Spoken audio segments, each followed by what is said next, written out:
فتبسم، پس مسکرائے حضرت، ضاحکا من قولها، ہنسنے کے بجائے اس کی بات پر، وقال رب اوزعنی، اور فرمایا پروردگار توفیق دے مجھ کو، ان اشکر نعمتک التی انعمت علی، کہ میں شکر کروں آپ کے اس احسان کا جو آپ نے مجھ پر کیا، وعلی والدی، اور میرے والدین پر، وان اعمل صالحا، اور عمل کروں نیک، ترضاؤں جو آپ کو پسند ہو، وادخلنی برحمتک، داخل کرے مجھ کو رحمتوں میں، فی عبادک الصالحین، اپنے نیک بندوں میں۔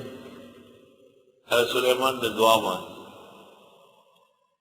اور چونٹی سے پوچھا آپ نے کیسے کہا ہے کہ ہم رون لیں گے؟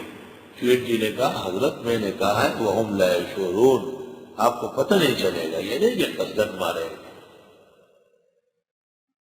سلیمان علیہ السلام نے کہا مانگے کیا مانگ دے؟ اس نے کہا زدلی رزقی، میرے رزق بڑھاؤ۔ سلیمان علیہ السلام نے کہا نہیں یہ تو نہیں کر سکتے۔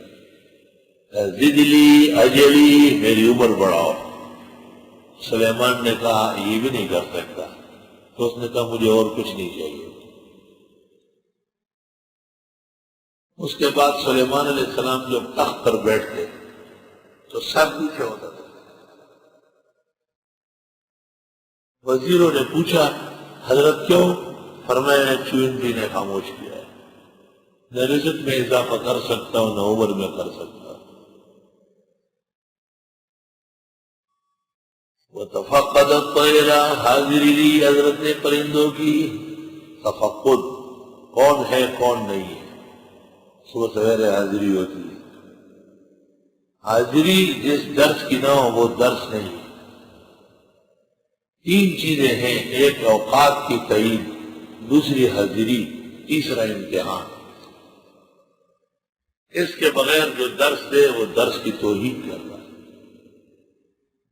ہاں عوامی ہلکا ہے چیزیں، دوستوں بزرگوں، لیکن سبق کے طور پر جو درس ہوگا اس میں ایک اوقات مقرر ہوں گے، دوسری حاضری غیر حاضری ہوگی، اور تیسرا امتحان ہوگا۔